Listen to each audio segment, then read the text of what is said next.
You check your phone before you check how you feel. You already know what you're going to eat before you're hungry. You already know which conversation you're going to avoid before anyone tries to start it. You already know which version of yourself you're going to perform today, the busy one, the capable one, the one who doesn't need anything. You've been doing this so long that it stopped feeling like a choice. That's the part Jung was warning about. Most people think addiction looks like a man on the floor. They picture the needle, the bottle, the intervention. They picture the moment of collapse, visible, dramatic, impossible to deny. And because they don't see that in themselves, they conclude they're fine. Jung would have said that conclusion is the symptom. Carl Jung spent 40 years studying the human psyche, not the broken ones, the average ones. The people who held jobs, maintained relationships, showed up, and what he found disturbed him more than any clinical case, that the most dangerous dependencies are the ones that look like personality. Here's something most people don't know about Jung. He was himself the son of a man who lost his faith and never recovered from it. And Jung watched his father substitute theology for despair, routine for meaning, appearance for interior life. He grew up inside the architecture of a hidden dependency. He knew what it looked like from the inside. He knew that it didn't look like anything at all. The second thing most people don't know, Jung didn't develop his theory of addiction from addicts. He developed it from patients who came to him for other reasons: anxiety, emptiness, inexplicable anger, the sense that life had flattened somehow. He noticed that underneath every one of those complaints was the same structure. Something was missing. Something had been missing for a long time. And in that absence, a substitute had moved in. His name is Marcus. He's 34. He runs a small design agency in Austin, works 12-hour days, hasn't taken a real vacation in 3 years. He doesn't drink much. He doesn't use anything. His apartment is clean, his calendar is full, his posture in meetings communicates confidence without arrogance. He's the kind of person other people describe as driven. Marcus wakes up at 5:47 a.m., 13 minutes before his alarm, and the first thing he does is open his email. Not because he expects anything important, because the alternative is lying there with nothing between him and himself. He doesn't know that yet. This channel exists for people who have stopped accepting surface explanations about themselves. If that resonates, subscribe now, because what comes next goes deeper than you expect. And the next video goes deeper still. Chapter 1, The Substitute. Here's the mechanism. When something fundamental is missing from your inner life, a sense of meaning, of being seen, of being enough, of mattering in ways that don't require performance, the psyche doesn't sit with the emptiness. It can't. Emptiness is intolerable, so it reaches for something that produces a sensation, close enough to the real thing to quiet the signal. Work produces the sensation of purpose. Approval produces the sensation of worth. Control produces the sensation of safety. Constant stimulation produces the sensation of being alive. None of these are the real thing, but they're close enough that the psyche stops searching. And once the searching stops, the substitute becomes the structure, the invisible architecture your entire day is organized around. Jung called this a compensation.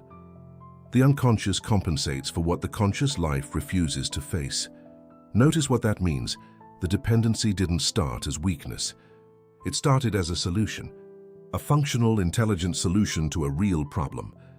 The psyche found a way to manage pain that the person didn't know how to address directly. In that sense, every dependency is a tribute to the ingenuity of the unconscious and a sign of how long the real need has gone unmet. Marcus doesn't work because he loves design. He loved design once. At 22, when he stayed up until 3 in the morning, not because he had to, but because the work pulled him. That feeling left gradually, the way warmth leaves a room. He didn't notice it going. He just noticed at some point that the deadlines mattered more than the work, that the completion mattered more than the creation. He replaced the feeling with the structure of the feeling, and then he defended the structure as if it were the feeling itself. You probably recognize this, not necessarily in work. Maybe in the relationship you stay in past the point of honesty, because leaving would require facing what you've been using it to avoid. Maybe in the way you scroll, not because the content interests you, but because the interval between one piece of content and the next forecloses the interval in which you'd have to think. Maybe in the way you help people. Always available, always generous, always giving. And how uncomfortable it gets when someone asks what you need. The form doesn't matter. The structure is always the same. Something real is absent. Something functional has taken its place. And the functional substitute has become so load-bearing that disturbing it feels like disturbing the floor. Chapter 2, The War Inside. Here's what happens when the substitute starts failing. It always starts failing. Not dramatically, gradually. The return diminishes. The same amount of work produces less relief. The same amount of approval quiets the signal for shorter and shorter periods. The scroll goes longer and delivers less. The thing that was working stops working. And the response is always the same. More of it, more hours. More validation. More control. More stimulation. Not because more will solve the problem. By this point, some part of the person knows it won't. But because stopping feels more dangerous than continuing. This is the moment Jung identified as the inflection point. The moment where the dependency stops being a solution and becomes the problem it was originally designed to solve. The emptiness that the substitute was filling begins to appear inside the substitute itself. You feel empty at work, empty in the relationship, empty mid-scroll. The thing that was supposed to keep you from that feeling is now saturated with it, and then something interesting happens. The psyche splits. Part of you, the part that has been running the substitute, insists everything is fine, insists that you just need to optimize, to adjust, to work harder or smarter, to find better people, to manage your time differently. This part speaks in the language of solutions because the language of solutions keeps you from the language of truth. The other part knows. Jung called the contents of this second part the shadow, not evil, not pathological, just the repository of everything the conscious mind has refused to integrate. All the needs that were never allowed to be needs. All the feelings that were never allowed to be feelings. All the truths that were too inconvenient to be true. The shadow doesn't argue. It doesn't use language. It expresses itself in the body. The tension that appears in the chest on Sunday evenings. The inexplicable irritability after a day that went well by every external measure. The dream you don't remember, but that leaves a residue of something. The moment someone asks, "Are you happy?" and your honest answer frightens you. Marcus is in a meeting, third one today. He's presenting to a client he doesn't respect anymore, selling a service he no longer finds interesting, in a city he moved to for reasons he can no longer reconstruct. The client says something banal and approving about the work, and Marcus smiles, and the smile is real. There it is. The signal, the small hit of validation, and then it's gone. Faster than before. On the way home, he calls his mother. She asks if he's eating. He says yes. She asks if he's happy. He says things are good. He's not lying. He genuinely doesn't know the difference anymore between "things are good" and "I have successfully prevented" the question from landing. That night, he works until 1 a.m. Not because there's a deadline, because the silence after 1 a.m. when the work finally stops is the only silence that doesn't accuse him of anything. He doesn't know that the silence isn't empty. It's full of what he hasn't let himself want. Until you make the unconscious conscious, it will direct your life and you will call it fate. Carl Jung wasn't describing clinical cases when he wrote that. He was describing the experience of anyone who has ever looked at their own patterns, the repetitions, the compulsions, the things they keep doing despite knowing they lead nowhere, and felt, underneath the confusion, a cold recognition that it's not random, that it's not bad luck, that something inside is authoring a story the conscious mind is only reading. The dependency is not the problem. The dependency is the story the unconscious is telling about the problem, and you cannot stop reading a story that you don't know you're in. Chapter 3, What Jung Saw That Nobody Wanted to Hear. In 1961, the last year of his life, Jung wrote something that his editors considered too bleak to lead with. He said that most people come to psychological understanding not through courage or curiosity, but through exhaustion.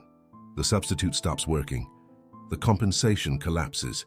The structure that was holding the emptiness at bay fails. And then, finally, the person has no choice but to look at what's underneath. He wasn't saying this with contempt. He was saying it with the precision of someone who had watched It happened hundreds of times and understood that the timing was almost never voluntary. That insight arrives not when people are ready, but when the alternative becomes more painful than the truth. This matters because it changes the question. The question most people ask, consciously or not, is, why can't I stop? Why can't I stop checking the phone? Stop needing the approval, stop overworking, stop choosing unavailable people, stop managing everyone else's emotions to avoid my own? Jung's answer was, because you haven't yet found what you're trying to stop from. The dependency is directional. It's pointing away from something. And until you know what it's pointing away from, removing the behavior doesn't remove the pressure. It just forces the pressure to find another outlet. This is why the person who stops drinking starts controlling. Why the person who leaves the workaholic life becomes obsessed with wellness. Why the one who finally leaves the bad relationship immediately enters an identical one. The form changes. The function doesn't. Every form of addiction is bad, no matter whether the narcotic be alcohol, morphine, or idealism. Carl Jung idealism. That word is the one that disrupts people when they first read it. Alcohol, morphine, those fit the model. But idealism? Jung was pointing at something precise, that the need to have a perfect system, a perfect self, a perfect version of the future, can function as a narcotic in exactly the same way. It produces the same neurological distance from the present. It generates the same relief from confronting what's actually happening inside you.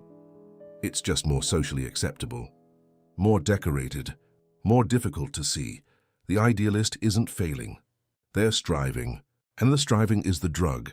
This is the category that most people watching this video belong to, not the bottle, not the needle. The ideology of self-improvement that has been running continuously for years without producing the stillness it implicitly promises.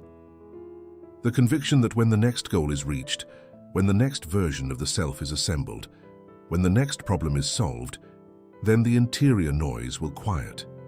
It never quiets. Because it was never about the goal. It was about not stopping long enough to hear what the noise is trying to say. Jung identified this pattern across cultures, across centuries, across every demographic of his patients. The specific substitute changes with the era. In his time, it was religion and social propriety. In ours, it's productivity and self-optimization. But the structure is identical. An interior need that was never addressed. An exterior activity that produces a sensation approximate enough to silence the signal temporarily.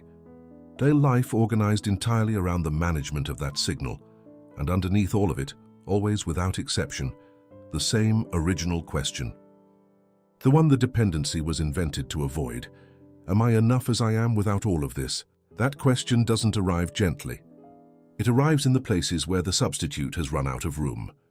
In the 1 a.m. silence, in the moment after the achievement, in the conversation where someone sees you and you feel inexplicably afraid.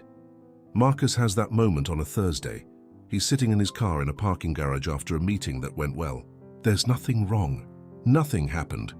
And he can't make himself get out of the car. He sits there for 11 minutes. He doesn't cry. He doesn't think anything particularly coherent. He just sits with the strange, specific weight of a life that looks exactly right from the outside and feels from the inside, like it's missing its center. He doesn't know what to call that. He doesn't know if it's a problem or just a Tuesday. He gets out of the car eventually and checks his email, and the sensation passes, but it leaves something behind. A small, precise discomfort. The feeling of a question that almost landed. Chapter 4, the inventory. Jung didn't offer a program. He didn't have a 12-step model, a protocol, a system. He had something more uncomfortable than any of those things, an insistence that the work had to be personal, that no one could do the inventory for you, and that the inventory, once begun, could not be completed quickly or conveniently. What he offered instead was a direction. He said, look at what you cannot do without, not what you enjoy, not what you value, not what you choose. Choice is easy to rationalize. Look at what would happen if it were taken away. Not hypothetically. Actually imagine it being gone. The work, the validation, the control over outcomes, the constant knowing what comes next, the busyness, the certainty, the role you perform in other people's lives. What's the feeling that arises when you imagine that absence? Don't analyze it. Don't explain it. Don't immediately start problem solving around it. Just let it be there for a moment. That feeling is information. Specifically, it's information about what the dependency has been protecting you from knowing. The discomfort you feel in the imagined absence is approximately the discomfort you've been running from, and the substitute is the vehicle that has been keeping you at speed. Jung called this process making the unconscious conscious. And he was explicit that it was not comfortable, not quick, and not optional if you wanted a life that was genuinely yours, rather than a functional performance of one. The most terrifying thing is to accept oneself completely. Carl Jung there is a specific kind of resistance that appears at this point in the process. The mind, which is very good at its job, will generate a list of reasons why this doesn't apply to you. You'll think of someone whose situation is clearly worse. You'll remember that you've already done a lot of personal work, that you're aware that you're not in denial. You'll feel a reasonable certainty, that you'd know if something were really wrong, that certainty is the symptom. Jung observed that the people most thoroughly captured by an unconscious dependency are frequently the ones most convinced of their own psychological sophistication. Awareness is easy to perform. The unconscious is not impressed by vocabulary. The shadow doesn't recede because you know its name. What moves it, slowly, partially, non-linearly, is sustained contact with the feeling underneath the behavior. Not the story about the feeling, not the theory about the story. The actual unmediated, unnarrated sensation of what it costs you to keep running from it. This is not inspiration. It's not a call to action. It's closer to an orientation, a change in the direction you're facing. Most people, when they reach this point in the conversation with themselves, do one of two things. They decide they need to change everything immediately, which is itself a form of the dependency, the productivity reflex applied to the self. Or they conclude that the insight is real, but that now is not the right time. Jung would have noted that now is not the right time is the most elegant expression of the mechanism he spent his life describing. The right time is always approximately the moment you're in, not because readiness will come, but because the waiting for readiness is itself the dependency. You checked your phone before you checked how you feel. That was the first line of this video. You may have heard it as an observation about a habit. Now you can hear what it actually was, a description of the mechanism that organizes your interior life. The phone is not the issue. The phone is the most recent solution. Before the phone, there was something else. Before that, something else. All of them pointing in the same direction. All of them pointing away from the same thing. The substitute changes. The absence it was built around does not. Marcus still works too much. He's not fixed. He didn't have a breakdown and rebuild himself. He just, on that Thursday in the parking garage, let the question almost land. He sat with it for 11 minutes instead of 11 seconds. He got out of the car and checked his email. But something had shifted slightly and permanently. He didn't know what to do with it. He still doesn't. That's not failure. That's what the beginning of the real process actually looks like. Not dramatic, not resolved, just honest for 11 minutes. Enough to leave a mark. You are not addicted to the substance.